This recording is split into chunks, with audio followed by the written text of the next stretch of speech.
राम नारायण राम। धर्म सधैँ सबैका लागि समान हुनुपर्छ। यस पृथ्वीमा धर्मलाई व्यापार बनाउनेहरूको बहिष्कार गर्नुपर्छ। केही मानिसहरूले धर्मलाई एक व्यवसायको रूपमा लिएर बसेका छन्। हामीले उनीहरूलाई चिनेर उचित दान दिनुपर्छ। धर्म एक वस्तुवादी कुरा हो र वस्तुको अस्तित्व हुन्छ। धर्मलाई हामीले आफ्नो तन मन र तनबाट बुझ्नुपर्छ। यदि हामी धर्मलाई बुझ्न सकेनौं भने हाम्रो जीवन नै व्यर्थ हुन्छ। धर्मको अर्थ केवल मूर्ति पूजा होइन, यसको अर्थ जातिवाद पनि होइन। धर्मको अर्थ यो पनि होइन कि कोही हिन्दू हो, कोही मुस्लिम हो, कोही सिख हो वा कोही इसाई हो। जस्तै हामी पानीको विभाजन गर्न सक्दैनौं, सूर्यको उज्यालोको बारफार गर्न सक्दैनौं, हावा र पानीलाई अलग गर्न सक्दैनौं, ठिक त्यसै गरी धर्मको पनि विभाजन हुनै सक्दैन। यदि मानवले धर्मलाई नै त्यागिदियो भने के उसको शरीरको अस्तित्व बाँकी रहन्छ? हाम्रो शरीर नै हाम्रो साँचो धर्म हो। हाम्रो शरीर 5 तत्त्वहरूबाट बनेको हो। त्यही त सबै कुरा हो।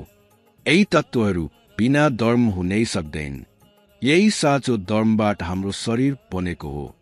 हाम्रो सम्पूर्ण शरीर धर्मको नै प्रतिरूप हो। यो पृथ्वी एउटै हो, आकाश पनि एउटै हो। त्यसैले हामीले पनि स्वामित्वको भावना त्यागेर एकजुट हुनुपर्छ। सबैलाई एउटै भएर रहनुपर्छ। जाति धर्मको राजनीतिभन्दा माथि उठ्नुपर्छ। प्रकृतिले केहीले कसैसँग भेदभाव गरेको छैन। यो पृथ्वीमा लगभग 8 अर्ब मानिसहरू छन्। सबैको शरीर पञ्चभूतबाट बनेको छ। यही पञ्चभूतबाट नै हामीलाई ऊर्जा मिल्दछ, विवेक मिल्दछ। यही विवेकले हामीलाई जीवनको साँचो अर्थ सिकाउँछ। जीवन कसरी र कस्तो तरिकाले जिउनु पर्छ। जब संसारको उत्पत्ति भयो, मानवले शरीर पायो, चेतना पायो, विचार पायो, बुद्धि र विवेक पायो, ज्ञान पायो। धर्म कसैको व्यक्तिगत अधिकार वा सम्पत्ति होइन। धर्म सबैका लागि समान छ। धर्म र राजनीति एउटै सिक्काका 2 पाटा हुन्। धर्म वा राजनीतिमध्ये कुनै एउटालाई हटायौं भने त्यो नुन बिना पकवान जस्तो हुनेछ।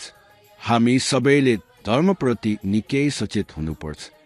धर्मको मूल मन्त्र नै यो हो कि हामीले आफ्नै विवेकको अधीनमा रहनुपर्छ। आफूलाई सरल र सहज राख्नुपर्छ। जस्तै पानी र हावा पूर्ण सहज र सरल छन्, ठिक त्यसै गरी हामी पनि आफ्ना आचरणहरूलाई सरल र निष्कलङ्क बनाउनुपर्छ। हामीले आवश्यकता अनुसार पानी र हावा लिन्छौं र फेरि छोड्न पनि सक्छौं। समाजले जातिवाद र धर्मको नाममा पृथ्वीलाई धेरै भागमा विभाजित गरिदिएको छ। यदि यस्तै चलिरह्यो भने सारा संसार एक अर्काको शत्रु बन्न समय लाग्दैन। हामीले शत्रुता होइन, प्रेमको सन्देश दिनुपर्ने हो। दिलमा घृणा होइन, प्रेमको बिउ रोप्नुपर्ने हो। भारतसँग यति आध्यात्मिक शक्ति छ जसले सबैलाई आफ्नो साथमा जोड्न सक्छ। तर यसको लागि आवश्यक छ आफूलाई चिन्नु, आफ्नो अन्तर्मनको आवाज सुन्नु। हामी बिर्सन्छौं कि हामी सबै 5 तत्त्वबाट बनेका छौं। हामी सबैसँग समान हृदय र मस्तिष्क छन्। तर त्यो हामीमा निर्भर गर्दछ कि हामी हाम्रो हृदय र मस्तिष्कमा सकारात्मकता राख्छौं वा नकारात्मकता।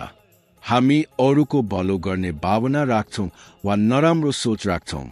जब मानिस राम नारायण रामसँग जोडिन्छ तब उसको जीवन आफै स्थिर हुँदै जान्छ। राम नारायण रामले सधैँ मानिसहरूलाई यो सिकाउनुहुन्छ कि सधैँ सकारात्मक सोच राख। जीवनमा सधैँ असल कार्य गरेर जहाँसम्म सकिन्छ अरूको भलो गर। राम नारायण राम मार्फत समाजमा फैलिएको नकारात्मक ऊर्जा सधैँका लागि हटाउने प्रयास गरिन्छ।